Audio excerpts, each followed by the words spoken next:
আমার জীবনে আমি কোনোদিন সিনেমা হলে ঢুকি নাই, জীবনেও না। একবার ঢুকছি, কোম্পানিগঞ্জে একটা সিনেমা হল ভাঙ্গা এটার ভিতরে মাদ্রাসা বানাইছে। তাও সিনেমা হলে সিনেমা দেখতে আসি নাই, এটা কোরআনের দাওয়াত দিতে আসি। আগে পাড়ায় পাড়ায় সাংস্কৃতিক প্রোগ্রাম হতো, এখন হয় শুধু ওয়াজ মাহফিল। দাবি অভিনেত্রীর এই বিষয়ে আপনার মন্তব্য কি? শোনেন, হাতি গড়া গেল তল, ছাগলে কয় কত জল। আচ্ছা বলেন তো, বাংলাদেশে একটা সময় যাত্রা গান হইতো, ফালা গান হইতো, এটা আবার ফেরত আসুক। উপস্থিত যারা আছেন আপনারা কেউ কি চান যাত্রা গান ফেরত আসুক? আপনারা চান সিনেমা হল ফেরত আসুক? আপনারা চান? সিনেমা হল দিনে দিনে বন্ধ হয়েছে না চালু হয়েছে? আমার জীবনে আমি কোনোদিন সিনেমা হলে ঢুকি নাই, জীবনেও না। একবার ঢুকছি। এখন অনেকে মনে মনে করবো, হুজুর কি একবার সিনেমা চাইলো নি?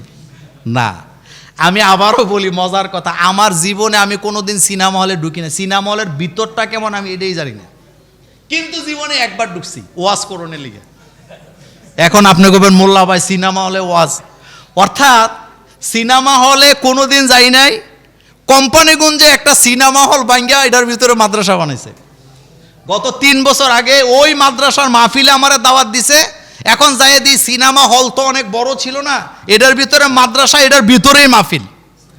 তো আমি মাহফিলে বসে প্রথমেই বললাম যে আমার কি আল্লাহ পাকের কি, আমারে এটা সৌভাগ্য না দুর্ভাগ্য বলবো না, জীবনে কোনোদিন সিনেমা হলেই যাই না, কিন্তু আজকে ঢুকলাম, তাও সিনেমা হলে সিনেমা দেখতে আসি নাই, এটা কোরআনের দাওয়াত দিতে আসি।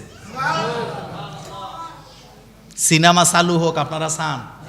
আর একটা কথা বলি, যতই কথা কোক, যতই আফসুস করুক, বাংলাদেশের মানুষ আর সিনেমাও খাবে না, যাত্রা গানও খাবে না, পালা গানও আর খাবে না। কারণ আমাদের জন্য মধুর, আমাদের জন্য কলিজার খোরাক, আমাদের আত্মার খোরাক হচ্ছে কোরআন হাদিসের আলোচনা, আল্লাহ আল্লাহ রাসূলের বাণীগুলা। অন্য কিছুতে আমাদের কোনো খোরাক নাই।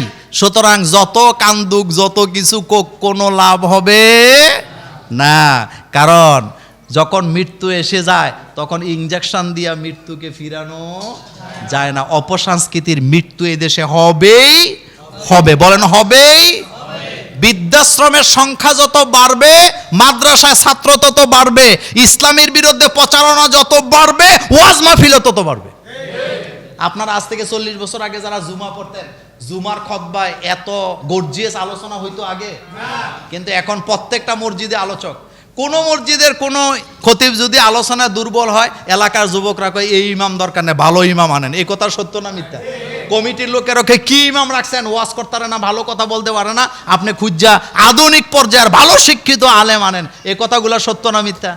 তো এগুলি কোরআনের বাণী শোনার জন্য, রাসূলের সুন্নাত শোনার জন্যই তো আনা হয়। সেজন্য যতই করুক, যতই লাফালাফি করুক, কোনো লাভ হবে। বাংলাদেশে সিনেমা হলের শুটিং যেই জায়গায় হইতো, ওই জায়গায় এখন কুত্তার ছাগল ঘুমায়। কি ঘুমায়? কুত্তার ছাগল ঘুমায়। টাকা পাওয়া গেলে কতদিন মালিককে খুঁজতে হয় এবং মালিকের পাওয়া না গেলে এটা কি করণীয়? শোনেন, এই ব্যাপারে সহিহ হাদিসে আসছে অনেকগুলো বর্ণনা। আপনি যদি রাস্তায় কোনো কিছু পান, মনোযোগ আসেনি, আপনি এটা গ্রহণ করবেন। আমাদের দেশে অনেকে এটা নেয় না, কয় নিলে বিপদে পড়াম। আবার অনেকে মনে করে 1 টাকা পাইলে নাকি 2 টাকা দান করতে হবে। ব্যাপারটা এমন না। আগে শোনেন, কোথাও টাকা পড়ে আছে, স্বর্ণ অলংকার পড়ে আছে, আপনি এটা নিবেন। আপনি নিয়ে মালিককে খুঁজবেন, এলান করবেন, অনেক প্রচার করতে থাকবেন। প্রচার করতেছেন, যেই টাকাটা আপনি পাইছেন, আপনি ইচ্ছা করলে এই টাকাটা খরচ করতে পারবেন, নিজে খরচ করতে পারবেন। তবে আপনার নিয়ত থাকবে, মালিকরে যখনই পাবো আমি টাকাটা আদায় করে দিয়ে দিব। এই নিয়তে আপনি এটা খরচ করতে পারবেন। নেওয়ার মধ্যে, খরচের মধ্যে কোনো গুনাহ নাই। এখন আসেন, আপনি যদি সিদ্ধান্ত নেন আমি এটা দান করে দিব, তাহলে দান করলে একটা মুসিবত ভবিষ্যতে আছে। সেটা কি? যেমন আপনি 10,000 টাকা পাইলেন, পাওয়ার পরে মালিক পান নাই, এলান করছেন, আপনি দান করে দিছেন। ভবিষ্যতে দান করার পরে যদি মালিক খুঁজে পাওয়া যায়, মালিক যদি পাওয়া যায়, মালিক যদি আইসা বলে ভাইজান আপনি টাকা পাইছেন, দান করে দিছেন, ঠিক আছে, আমার কোনো আপত্তি নেই, আলহামদুলিল্লাহ, তাইলে আপনি দায় মুক্ত। কিন্তু মালিক যদি বলে ভাই আমার টাকা আপনি দান করছেন কেন, আমার টাকা এখন আপনি ফেরত দেন, তাইলে আপনি দিতে বাধ্য। এজন্য উত্তম হলো নিজের কাছে রেখে দেওয়া বা নিজে খরচ করা, যে মালিক পাইলে আমি দিয়ে দিব। আর যদি নাই পান, একান্ত যদি না পান, এটার জন্য হাসরের মাঠে আপনাকে ধরা হবে না। ওই ব্যক্তি যে হারাইছে তিনি দান করা হিসাবে কি পাবে? সওয়াব পাবেন। কথা কি বুঝাইতে পারছি? কথা কি বুঝাইতে পারছি? তবে আরেকটা কথা মনে রাখবেন, টাকা পাইছেন, কোনো ঘোষণা দেন নাই যে মোল্লা নাজিম হুজুর কইছে এটা খরচ করা যাবে, আপনি গোপনে গোপনে খরচ করবেন, জায়েজ হবে না। এলান করতে হবে। কি করতে হবে? এলান করবেন। যেখানে যাবেন বলবেন ভাই আমি কিছু টাকা পাইছি, কি হারাইলো, পাইলে আমার একটু জানায়েন, তাইলে আপনি খরচ করতে পারেন। কিন্তু আপনি পাইছেন, ফাইয়া মাশাল্লাহ আঙ্গুল খুলা কলা গাছ খরচ করছেন, আর মনে মনে ভাবছেন হুজুর তো কইছে নিজে খরচ করতে পারাম, এটা কি জায়েজ হবে? জায়েজ হবে না। এলান করতে হবে, মাইকিং করবেন। আবার মসজিদের মাইক দিয়ে মাইকিং করে না। আমাদের দেশে তো মসজিদের সভাপতির ছাগল গরু হারাইছে, এটাও মাইক দিয়ে কয়। মসজিদের মাইক আজান ছাড়া আর কোনো কাজে ব্যবহার করবেন না আপনি। মসজিদের মাইক চলবে আজান আর মসজিদের কাজে। ছাগল হারাইছে, মাইক দিয়ে ঘোষণা দেয়। মারামারি লাগলে কি দিয়ে ঘোষণা দেয়? এটি করে, অনেক এলাকায় করে। খবরদার, এটা করা যাবে না। সিগারেটের মধ্যে তামাক থাকে এবং জর্দা, এটাও তামাক দ্বারা তৈরি হয়। তাহলে এই সিগারেট এবং জর্দা খাওয়া জায়েজ নাকি না জায়েজ? আর যদি না জায়েজ হয় তাহলে কেন না জায়েজ? আচ্ছা, এটার উত্তর দেওয়ার আগে আপনাদের কাছে ফতুয়া জানতে চাই, নেশা হালাল না হারাম? নেশা কোনটারে কয়? নেশা কোনটাকে বল? যেটা ছাড়া আপনি অস্থির, যেটা ছাড়া আপনি অস্থির। যেমন সিগারেট খাওয়াই না মানুষ, ভাতটা খাইয়া হেতেরে আপনি পোলাও খাওয়াইছেন, জর্দা ভাত খাওয়াইছেন, দধি খাওয়াইছেন, এরপরে মুরগি খাওয়াইছেন, খাসি খাওয়াইছেন, এই যে ভালো ভালো খাবার খাওয়াইছেন, হেতে কিন্তু তৃপ্তি না, হেতে লাগে আরেকটা জিনিস লাগে। সেটা কি? কথা কন না কেন? এত ভালো ভালো খাবার খাওয়াইছেন, কিন্তু হেতের মাথার ভিতরে এটা খাওয়ানোর অর্ধেকের সময় বুধ চাপছে, শেষটা কইরেই দুইটা টান, আর এটারে কয় সুখ টান। বলেন কিটা? এটা নেশা। বলেন এটা কি? আপনি পান খান কাঁচা, কোনো সমস্যা নেই, কিন্তু পানের মধ্যে জর্দা, জর্দার আবার নাম আছে, তামাক দিয়ে জর্দা বানায় নাম দিছে নুরানি জর্দা, শাহী জর্দা, বাবা জর্দা।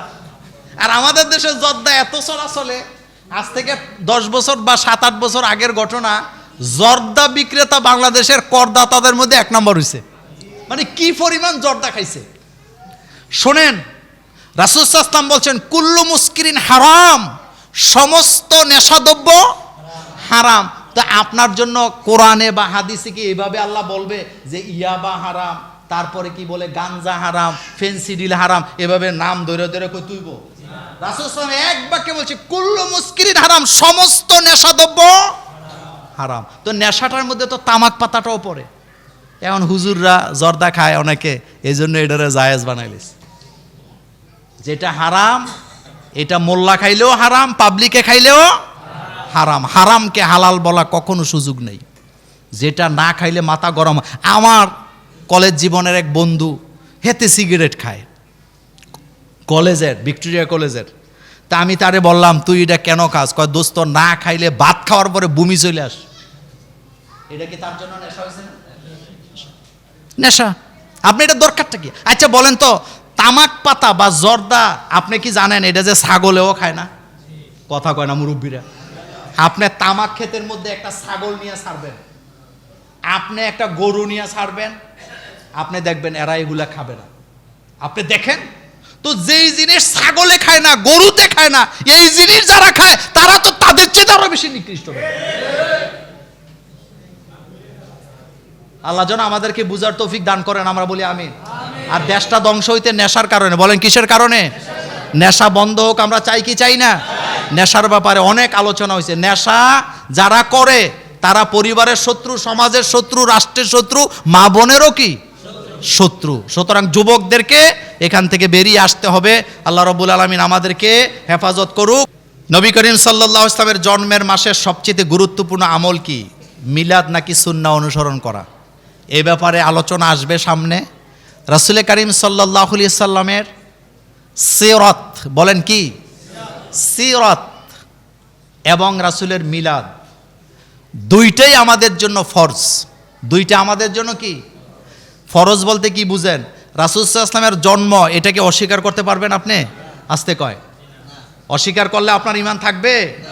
দুই নাম্বার, রাসূলের সিরাত, রাসূলের চরিত্র অনুসরণ করা আমাদের জন্য কি ফরজ। রাসূলের জন্ম আমাদের জন্য আনন্দের।